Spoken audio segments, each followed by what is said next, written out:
का लौटा बचपन। रश्मि की सास उससे बहुत काम कराती थी और वो इस बात से बहुत परेशान हो गई थी। एक दिन सास कहती है, बहू, रसोई का काम खत्म हो जाए तो मेरे कमरे में आ जाना, कमरे की सफाई करनी है। ये कहकर सास वहां से चली जाती है। ये सासू माँ भी ना एक के बाद एक काम देती ही जाती है, जैसे कि मैं कोई बोतल से निकली हुई जिन हूँ। रश्मि अपनी सास के कमरे में जाती है और स्टूल पर चढ़कर अलमारी से सामान निकाल रही होती है। अरे बहू, संभाल कर, मेरा सामान तोड़ मत दियो। वाह, इन्हें अपनी बहू की कोई चिंता नहीं है, सामान की पड़ी है कि वो ना टूट जाए। अब तो इनका सामान तोड़ना ही पड़ेगा। रश्मि सामान हाथ में पकड़ लेती है और नाटक करने लगती है। सास ये देखकर घबरा जाती है। अरे बहू, मेरा सामान बचाकर कहीं गिर ना जाए। हाँ हाँ मम्मी जी, नहीं गिराऊंगी आपका सामान। रश्मि का सच में बैलेंस बिगड़ जाता है। अरे मेरा तो सच में बैलेंस बिगड़ रहा है। रश्मि स्टूल से नीचे गिर जाती है और उसका सर बेड से लग जाता है। रश्मि के सर में दर्द हो रहा होता है। वो बेहोश नहीं हुई होती है, लेकिन वो आंखें मूंद कर पड़ी रहती है। ये देखकर उसकी सास घबरा जाती है।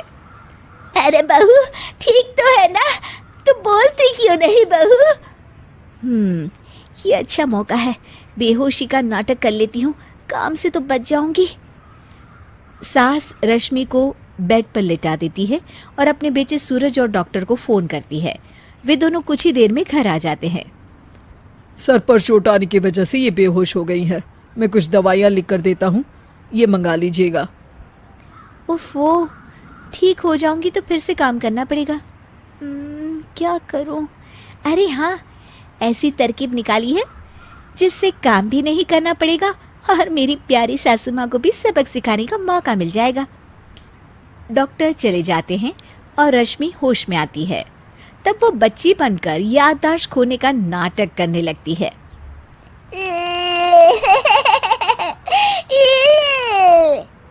अरे बेटा, ये बच्चे के रोने की आवाज कहाँ से आ रही है? हाँ माँ, मैंने भी आवाज़ सुनी। फिर से रोने की आवाज़ आती है। अरे, ये तो मेरे कमरे से आ रही है। वो दोनों कमरे में आते हैं तो रश्मि रो रही होती है और बच्चों की तरह हरकतें कर रही होती है।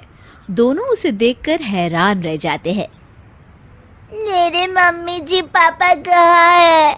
मुझे आइसक्रीम खानी है। अरे सूरज, ये तो बच्चों की तरह बर्ताव कर रही है। हाँ माँ, लगता है चोट लगने से इसके दिमाग पर असर हुआ है। आप लोग कौन है? मुझे मम्मी के पास जाना है। अंकल, मुझे मम्मी के पास जाना है। अंकल? अरे रश्मि, मैं तुम्हारा पति हूँ, क्या तुम्हें याद नहीं है? पति क्या होता है अंकल? और ये बूढ़ी आंटी कौन है? बूढ़ी आंटी? बूढ़ी किसको बोला? बूढ़ी को बूढ़ी नहीं बोलूंगी तो क्या बोलूंगी? तुझे तो अभी बताती हूँ मैं। बूढ़ी आंटी, गंदी बूढ़ी आंटी, गंदी बूढ़ी आंटी। मैं कल ही डॉक्टर के पास लेकर जाता हूँ रश्मि को। अगले दिन सुबह रश्मि की सास सारा काम खुद करती है और ये देखकर रश्मि को बड़ा मजा आ रहा होता है। अरे वाह, इस नाटक में तो बड़ा ही मजा आ रहा है। चलो थोड़ी और सेवा करवाते हैं सासू माँ से। आंटी, मुझे ना भूख लगी है।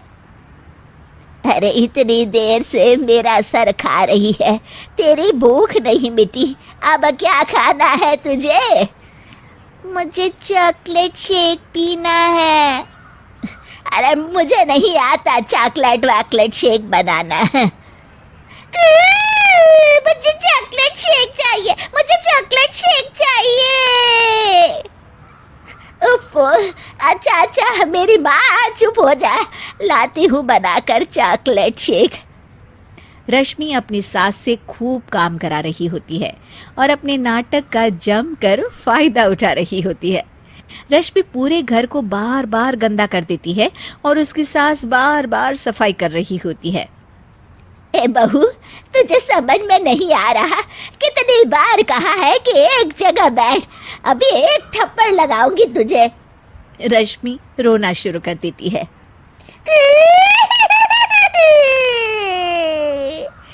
अरे अच्छा बाबा, माफ कर दे, मत रो। तुझे जो करना है कर, पर रो मत मेरी माँ। रश्मि अपनी सास की नाक में दम कर देती है।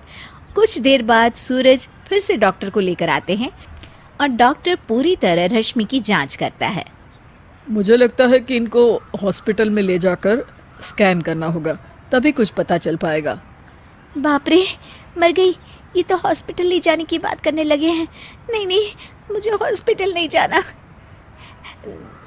नहीं नहीं, मुझे हॉस्पिटल नहीं जाना डॉक्टर अंकल, गंदे अंकल, मुझे नहीं जाना। डॉक्टर तभी एक इंजेक्शन निकालते हैं और रश्मि को लगाने जा रहे होते हैं। नहीं नहीं, मुझे इंजेक्शन मत लगाइए डॉक्टर, मुझे इंजेक्शन से बहुत डर लगता है। मैं तो नाटक कर रही थी, मैं बिल्कुल ठीक हूँ। डॉक्टर और रश्मि की सास और पति एकदम दंग रह जाते हैं और रश्मि के इस नाटक का हो जाता है दी एंड।